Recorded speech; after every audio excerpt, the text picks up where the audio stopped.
on Monday on BBC1, Miami Vice. When a black cop in New York takes the law into his own hands, he also takes on the Miami Vice Squad. Now, I may seem somewhat unorthodox to the untrained eye, but when it comes to being a cop, I am strictly business, pal. And I'll be damned if I'm going to put my life on the line with some outlaw cop on a personal vendetta. Miami Vice on Monday at 9:25. Miami Vice, drop 'em. Drop 'em. On BBC2 shortly, the last episode of Arnold Bennett's classic story, Anna of the Five Towns. Here on 1 in 25 Minutes, Real Lives takes us to the glamour of Las Vegas, venue for the 1984 World Hairdressing Championships. Now, the 9 o'clock news with John Humphrys.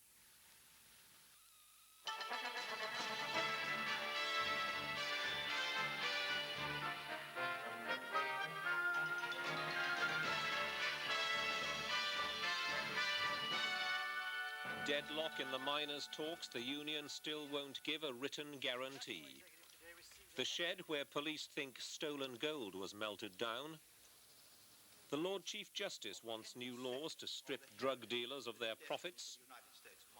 The drought-stricken villagers of Ethiopia, no food, no help, and they're forced to flee. And from America, a new song for the starving. Good evening. Hopes of a negotiated settlement in the coal dispute receded further tonight, with both sides set in apparently immovable positions.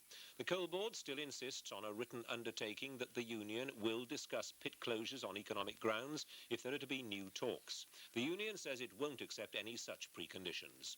As the deadlock continued, the Coal Board spokesman Michael Eaton said tonight it seems likely that this stage of negotiations will come to an end. Our industrial editor Martin Adeney reports. The Mine Workers Executive arrived for their meeting at the TUC headquarters in London in a mood of no surrender. It was clear they wouldn't agree to the Coal Board's demand for written guarantees they'd talk about closing uneconomic pits. Instead, they decided to call once more for talks without preconditions. A letter was sent to the Coal Board that made no mention of closures.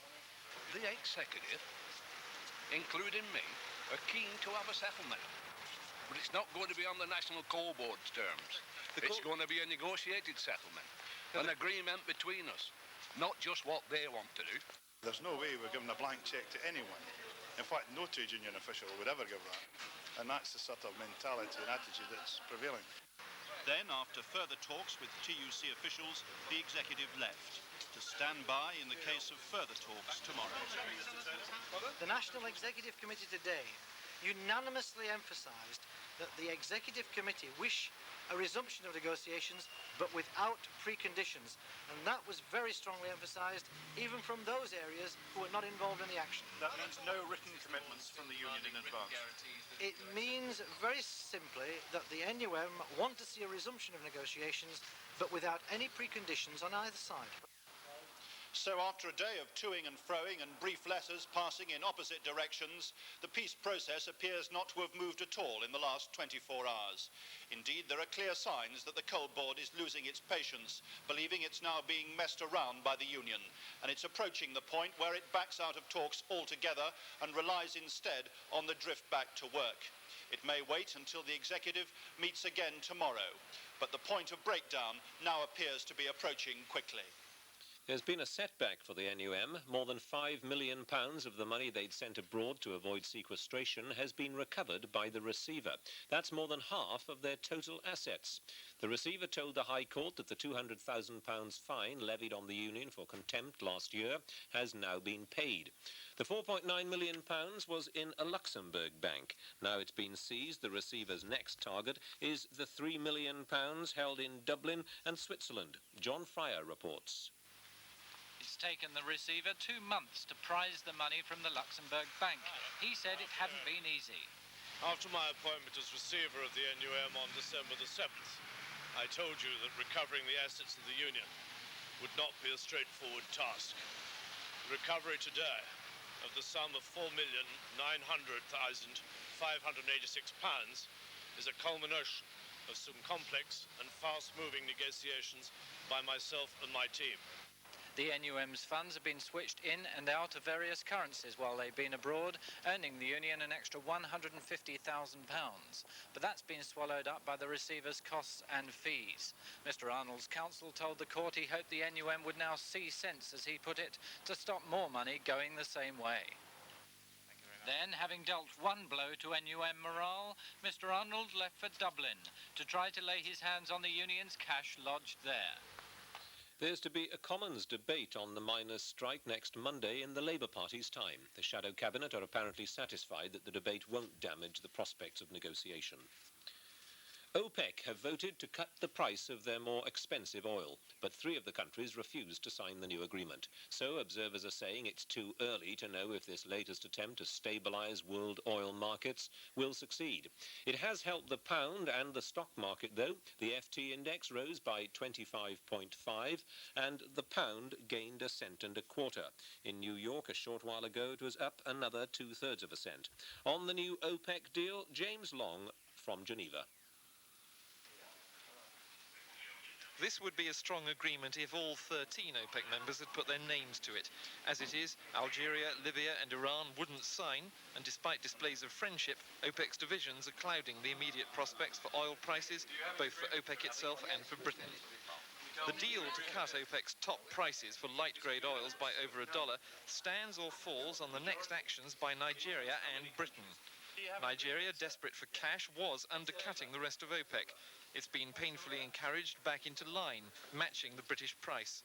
Now, if Britain cuts prices, Nigeria may again break ranks. Sheikh Yamani of Saudi Arabia insists he's confident that won't happen.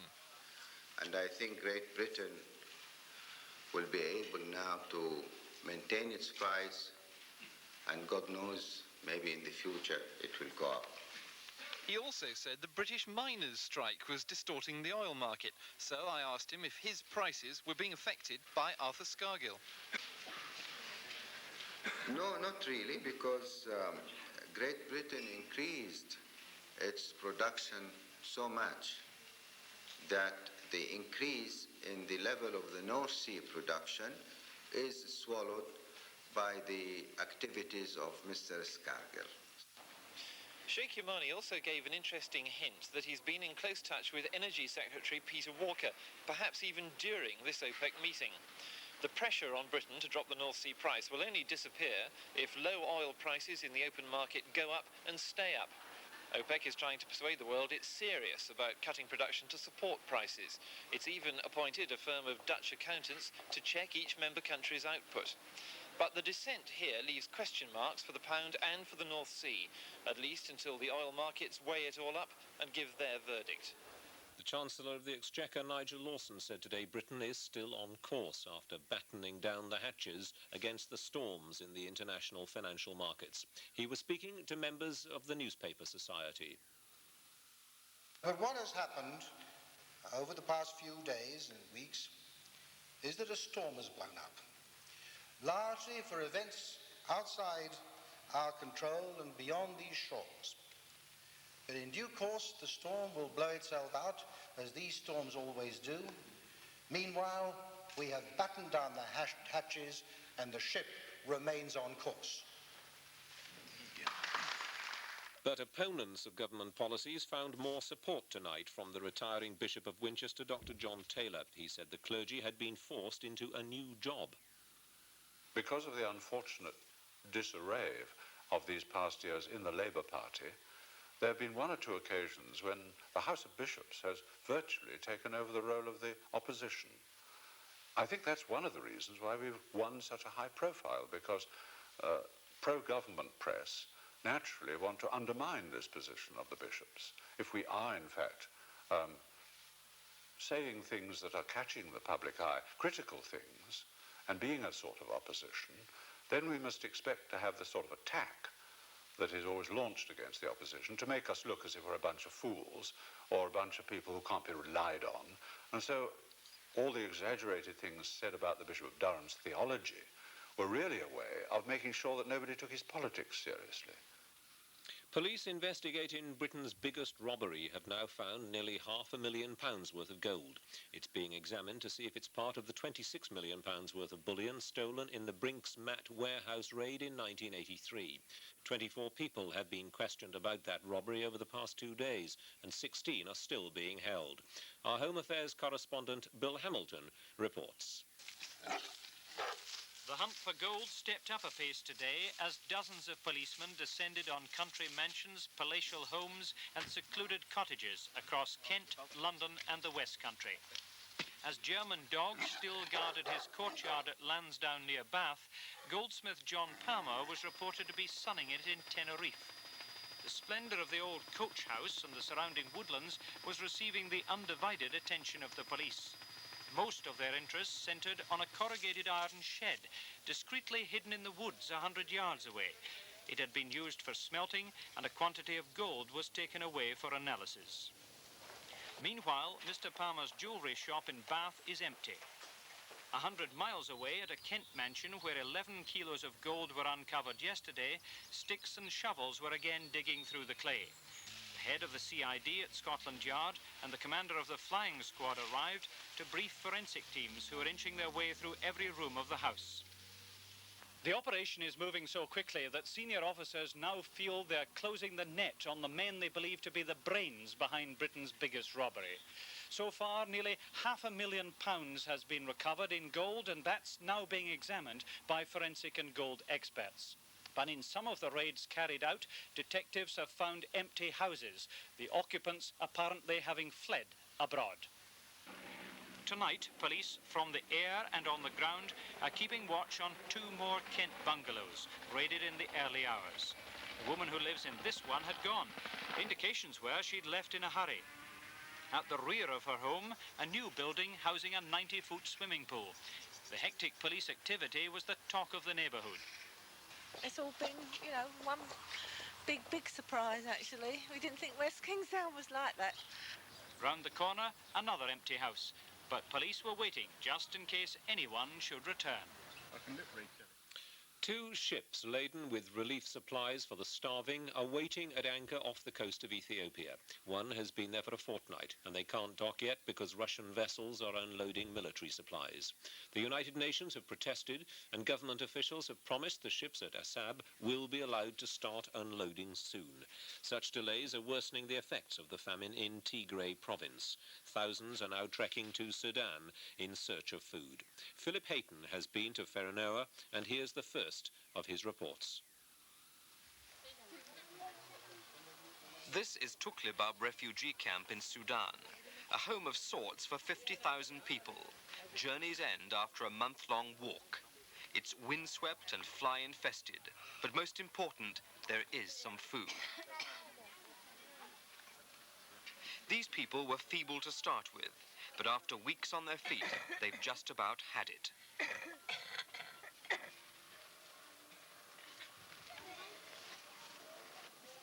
This old man is lucky to be alive. He says he was bombed by Ethiopian warplanes during the trek. The attack left 50 injured and 14 dead. We set off into the rebel-held parts of Tigray to discover exactly why so many people had fled their homes. After 10 days and 500 miles, we arrived in the worst drought-stricken areas of Tigray. The earth was dry, dusty, and devastated. During many visits to the drought areas of eastern and southern Africa, I'd never seen anything as bad as this. There were odd flecks of green, but not many. It hasn't rained around these parts for 5 years, and so is it any wonder that village after village has been abandoned.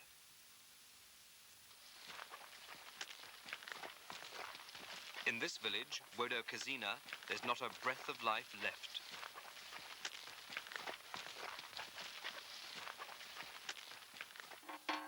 Despite the drought, the war between the Ethiopian government and the rebels shows no sign of let-up. This Soviet-made bomb was dropped, according to local people, on a school and clinic by Ethiopian warplanes. The Ethiopian regime say this was done by the guerrillas, but they don't have any aeroplanes. These are the rebels, a ramshackle yet effective army of about 40,000.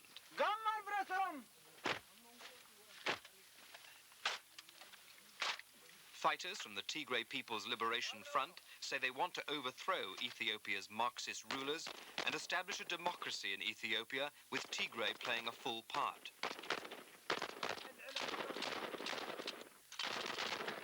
The rebels claim to control nearly all of Tigray, apart from the towns. We saw trucks of food rushing to the disaster area. For 1 million people who've already fled, the food is too little and too late. In one village marketplace, we saw some contraband food. This bag of milk powder from the European community had apparently been sent through official Ethiopian government channels and had been sold on the black market. This gift was now selling for nearly £40 a bag. The village of Fenaroa is probably typical of many in the drought area. Most people have left home to look for food in other parts of Tigray and Sudan. But a few have stayed on. 500 families used to live here.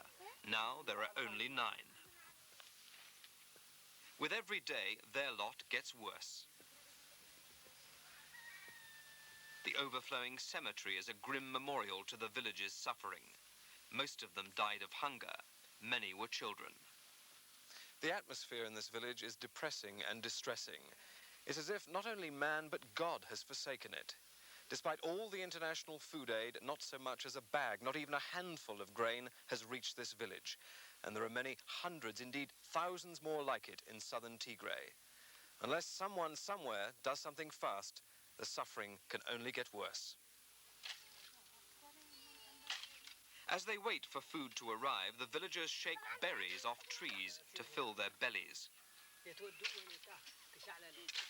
We were told the berries, known locally as gava, were of hardly any food value, but in the stomach they swelled up to ward off the worst pangs of hunger. Balet Kasa and his family sum up the tragedy of the drought. Balet says he'd rather die than take his family to the government feeding centres and risk resettlement. And his mother is too frail to walk hundreds of miles to Sudan. Balet's wife told me, "We hate our lives. We hear of food aid, but we don't get any. Can't somebody help us, please?" Why are the people of Fenaroa going hungry when there's so much aid pouring into Ethiopia? Part of the answer is the refusal of the Ethiopian authorities to allow food into rebel areas. Another reason is the reluctance of some aid agencies to help the rebel side for fear of jeopardizing their work in government areas. Unless there's a change of heart, things can only get worse, with perhaps another 1 million people joining the epic trek to find food. Tomorrow night, Philip Hayton will describe the long trek from Tigray by thousands of the famine victims to the refugee camps of Sudan. American pop stars have taken a leaf out of Bob Geldof's book. His Band-Aid record raised around £8 million for Ethiopia. Now stars like Michael Jackson and Lionel Richie have recorded a new song, We Are the World. Rod Sharp reports on what's certain to be a massive bestseller. The organisers are now calling it the most exciting event in American pop music. This week's overnight recording session of We Are the World, America's African famine relief single, involving, among others, Band-Aid's guiding star, Bob Geldof. I suppose I was honoured to be the only non-American on the record, especially now I can say I've sung in a band with Michael Jackson and Stevie Wonder and things. So I think by the end of the year, possibly, I suppose, with all the ancillary stuff, and if this record sells on the LP that they're thinking of putting out here, we could have raised, I would imagine, $500 million, which is so much in excess of the total American national effort that I think it probably puts most national governments to shame. Today's official announcement, hinting at grand schemes to come, had all the hype you'd expect from Hollywood, but for a higher cause this time than the producer's bank balance. When I saw those faces come in the studio that night after the American Music Awards, and they just were checking in one by one, Ray Charles, and it just on, and I started to feel that everybody was on the case, and they weren't involved in the egos, and that's one of the key words we had that night was check your ego at the door, and everybody did. Band-Aid's Do They Know It's Christmas became Britain's highest-selling single when it broke 3 million copies. for We Are the World to make the same impact in America by breaking sales records here, it would have to sell over 25 million copies.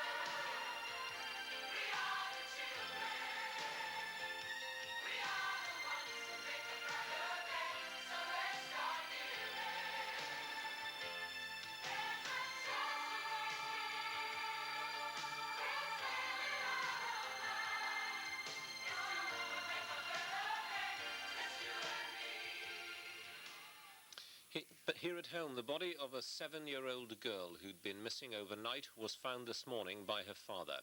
Kirsty Bryant's body had been dumped inside a dustbin bag at the back of a block of old people's flats, 200 yards from where she disappeared.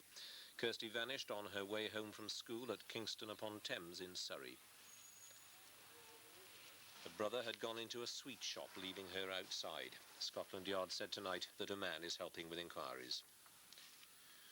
Labour leaders chose the party's new General Secretary today. He's Larry Whitty, an official with the General, Municipal and Boilermakers Union, and he takes over from Jim Mortimer. The salary is £25,000 a year, but it's been dubbed the most thankless job in British politics. Suddenly, life for the relatively unknown Larry Whitty is transformed from trade union backroom boy to head of Labour Party organisation. The party leader, Neil Kinnock, talks of an embarrassment of riches, 7 candidates all wanting the same job. In the end, it's 41-year-old Larry Whitty who's charged with making radical changes to gear up the party in time for the next election. He had some very specific views about the kind of reorganisation and purposes that the party's got to set itself, and he enunciated them in a very, very clear fashion. Defeated as Mr Whitty's closest rival is 34-year-old Helen Liddell, Labour's Scottish secretary. She failed to become the party's first woman general secretary. Mrs Liddell's convinced, though, that her youth and her sex didn't work against her. Well, the Labour establishment, as you put it, have put up with me for a very long time. I think they've got to the point of forgetting that I'm young and female. I'd like to think we were all judged on our merit. I think we were, and I'm delighted that the best man won. For Larry Whitty, there was limelight today, but from the spring, the headaches begin, with the challenge to boost party funds, a declining membership and low staff morale. I see the job as General Secretary as making sure that the political organisation in this building and in the country backs up the leadership, backs up the party in the country and achieves electoral success. And that job doesn't require a great frontline personality and charisma. I think I'm a good organiser. I think the executive accepted that I'm a good organiser, and that's what my job will be. The Lord Chief Justice, Lord Lane, has urged the government to bring in new laws to strip drug dealers of their profits. He was speaking in the House of Lords about the growing problem of drug trafficking. Peter Hill watched the debate. There were many calls by peers for action against what one called this new curse for the government to commit more resources to combating drug addiction and trafficking. And the Lord Chief Justice wanted urgent new laws to strip the profits from the dealers. It's clear now that the big-time villain has moved away from the high street bank. He finds it a great deal safer and a good deal more profitable to import and distribute heroin. It's not enough simply to imprison him. What should be done, surely, is to make sure that he is divested of every single penny of profit which he's made out of this terrible trade. In his reply, Lord Elton promised government action soon on this very point. How warmly I echo what the noble and learned Lord Lane has said here.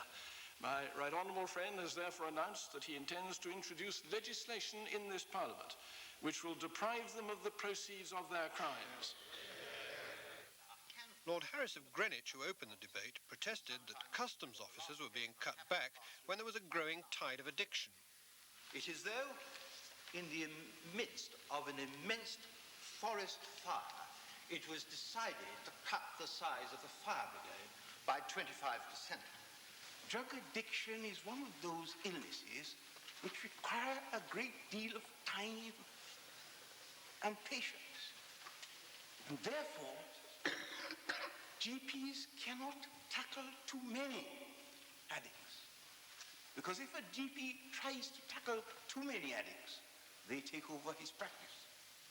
The Lords, we are dealing with people who conspire to murder, and they do it for the most sordid of motives, and that is gain. And anything that could be done to take away from them that gain and to punish them, I do assure your lordships, those who sit with me on these benches will support if any legislation is needed. The Lords approved without a vote the call for a greater government effort, but they warned that the government would face heavier criticism unless more money was allotted. And the main news again. The coal talks are deadlocked. The union won't agree to a written guarantee about uneconomic pits. And police investigating the great bullion robbery have found more gold and detained more people. And finally, two men who broke into the cottage of an 84-year-old woman and threatened her with a shotgun were scared off by this, a rather elderly little Yorkshire terrier called Pippa.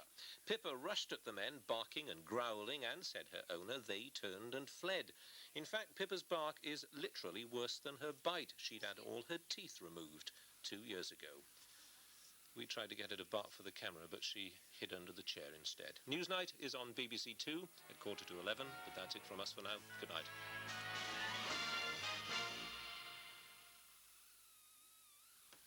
On BBC2 in 35 minutes, a tribute to the journalist and broadcaster James Cameron, with contributions by many of the people who knew and worked with him, including David Attenborough and Alan Wicker. That's at 10 o'clock on BBC2. Good evening to you. The big thing as far as the weather's concerned in the next few days is it's going to remain mild. In fact, often very mild in this run of southwesterly winds. Of course, you can't have everything, though, because the weather's going to be pretty changeable, often wet and windy. In fact, one area of rain already on the way associated with that frontal system. A little bit quieter for a while tomorrow before the next fronts bring some more rain. If we look at the satellite picture, you can see that earlier on this evening, much of the country was covered in cloud, although there was a great big hole in it over Scotland, but that's been filling in since. Most of the rain was out to the west along the line of the front, and you can see how nicely marked it is and how the weather changes to much clearer weather behind it. So as far as tonight's concerned, over Scotland and Northern Ireland, there is a fair bit of rain around at the moment, and as the night goes on, so that rain will tend, for a while at least, to become heavier and persistent, and later on in the night, you're going to find outbreaks of rain working their way down, I think, across most parts of the country, although later on in the north, I think the rain will be replaced by somewhat clearer, showery weather. A mild night, but a very windy night everywhere. Tomorrow, southern parts of the country probably staying cloudy, or at least fairly cloudy, a little rain from time to time, maybe a few drier and brighter interludes, but certainly brighter further north with some sunshine. But there will be showers around, one or two fairly heavy showers too, especially in Scotland. And in Northern Ireland later in the day, as well as in Wales and the southwest, the cloud thickening up and rain returning. Next Tuesday on BBC1, Tussa Silberg stars in Maelstrom, a mystery set in Norway. In the new Radio Times, she talks about this new Michael J. Bird serial. And next Wednesday on 2, Time Watch examines the age of Charles II. Radio Times attempts to discover the true character of this melancholy monarch.